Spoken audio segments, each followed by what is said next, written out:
Good morning, family. It is Saturday, it's my day off, and today I'm going to share with you the 3 ways that I have to irrigate my plants. Just put water in my plants.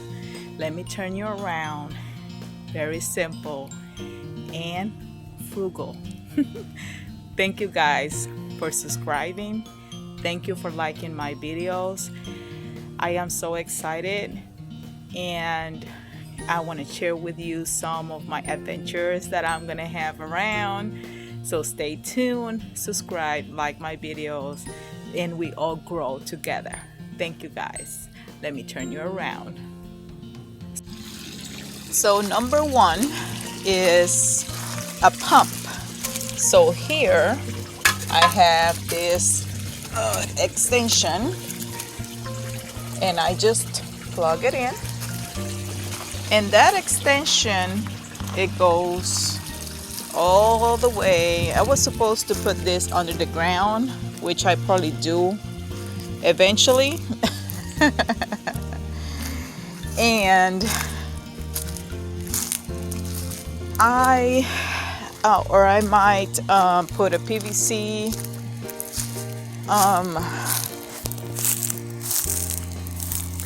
underground. So there is my extension. It goes all the way against my fence, and it goes all the way to that little motor over there. It's gonna be a little noisy because I have it on, but let me show you.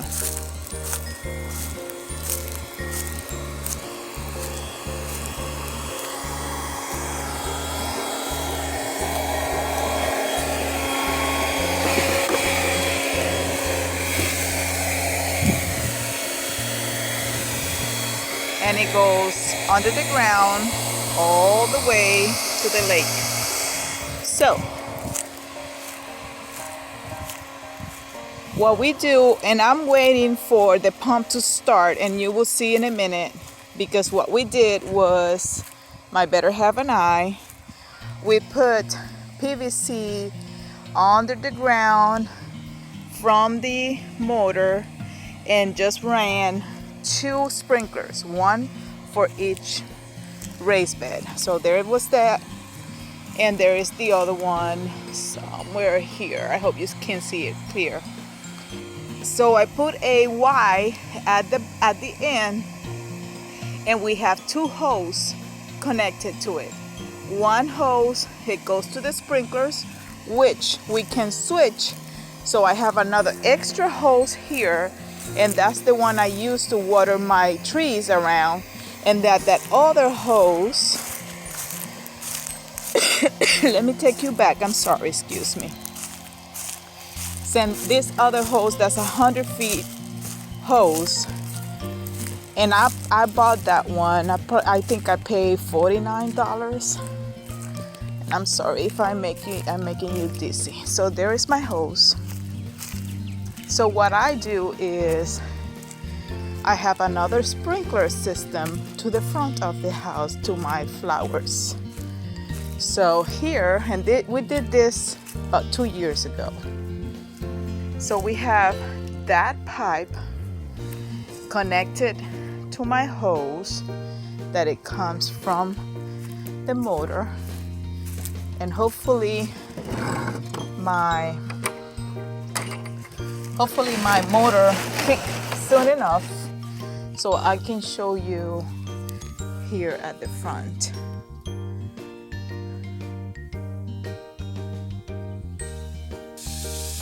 Okay, and there it kicks. Let me see if I can take you closer without getting wet. And there is one sprinkler right there. There is a big one dropping or getting water all around. I don't know if you can see it. There it comes. You probably can see better than I. So we have one sprinkler here. Let me get farther up a little bit. And it wet me.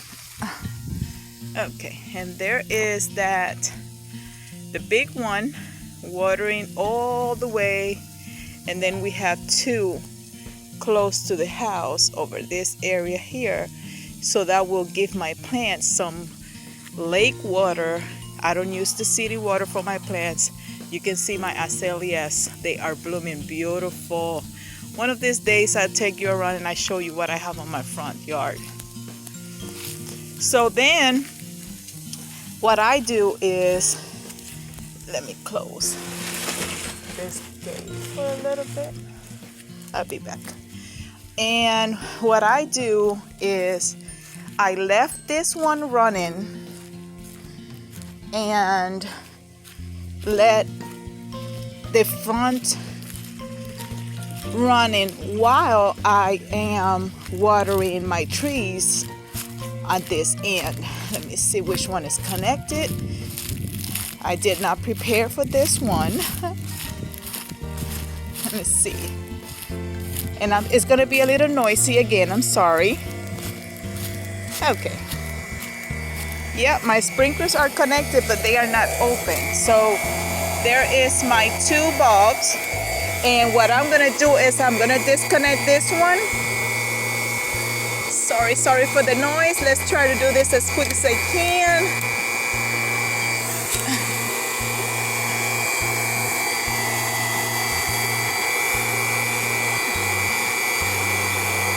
And all I do is open my little bulb, and then I have my water here.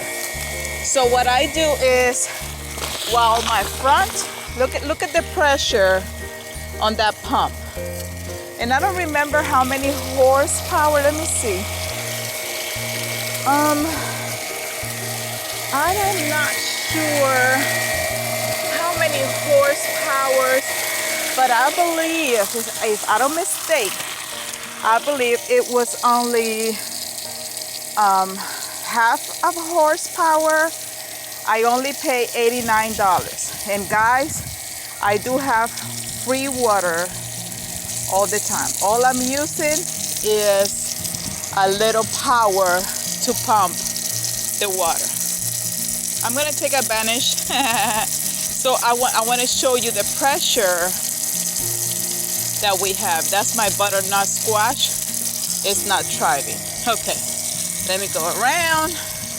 And what I do is I just love to water my plants. I do have a 40 hours work job, and I still make time to come around and water my plants, because this is something that is really relaxing for me. Okay, I also wanted to share with you guys, and I'm probably gonna switch the hose in a little bit. I wanted to also share with you, I got some cuttings from an almond bush. So I have one here, one there, one there, so that's 3, and I have 2 more here, so that's 3, 4, 5, and I also have another bucket which I did 2 weeks ago with an almond bush cuttings, and that's why I turn on my motor, because I need to water them. And there are they. These I did it 2 weeks ago, and they go on really quick. Okay, so let me show you the other 2 ways that I use to water my plants. So I switched the hose, and I don't know if you can see it, but there are my sprinklers working. I don't know if you can see the water coming, but they are out, and they just water this orange tree, my first bed, my mango tree, the second bed, my nectarine, And almost, if I open it all the way, it might reach my Celeste apple tree. Okay, so the other way that I use to water my plants is here. This is an addition to the house. We bought it like this. And so in this new addition, it does have gutters. So they had the gutters coming down here. So what I did, I cut the gutter, use the end, collect my water, and then I add a faucet, you will call it, and then I do have a hose for my compost. There is my compost bin. It's a big one. It's 2 pallets, and one day we can talk about that if you guys want to. And over here I do have a Y, just in case I want to add another hose to this and have it handy to just water whatever I want to go ahead and water with this. So what I do is, because it keeps collecting water pretty much every day, my hose is open, so the water goes straight to my compost and it keep it wet at the bottom. Okay, the third one is my better half pond. Remember, fish, they produce a lot of nitrogen. So that nitrogen is good for your plants, right? The nitrogen just helps the plant to be more productive on leaf and be more healthy. So this is my third way.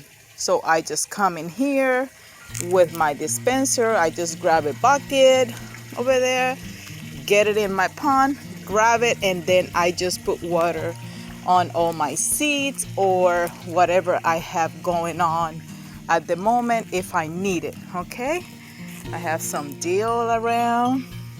I'm reproducing sugar cane. I'm reproducing oregano, rosemary, and my midget bananas.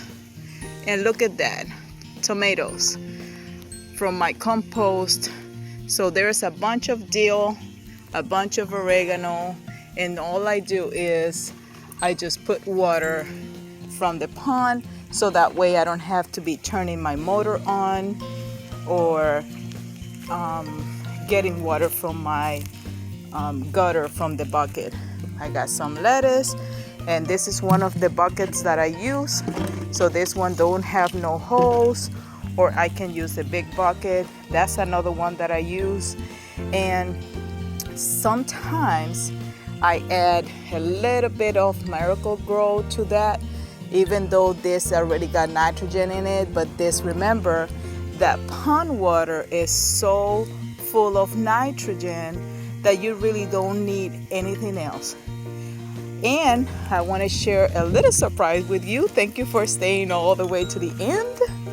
Our pineapples start blooming, and that is wonderful. Now, for those of you guys that been gardening for quite a bit now, we have an issue with this pineapple plants. If you notice, the shape of the pineapple is kind of flat instead being round. This is a healthy one, what I know. And if you notice, this one here is flat, this one is flat, and look at that one. That one is completely flat that way. If you guys know why pineapples get flat like that, and you want to drop it down below in the comments, I will greatly appreciate it. Now, please subscribe. My bees are going to be here next month. I'm going to be sharing my journey with you guys. If you would like that, please subscribe. Please like the video And God bless you guys. We'll talk to you soon. Thank you for staying all the way to the end. God bless.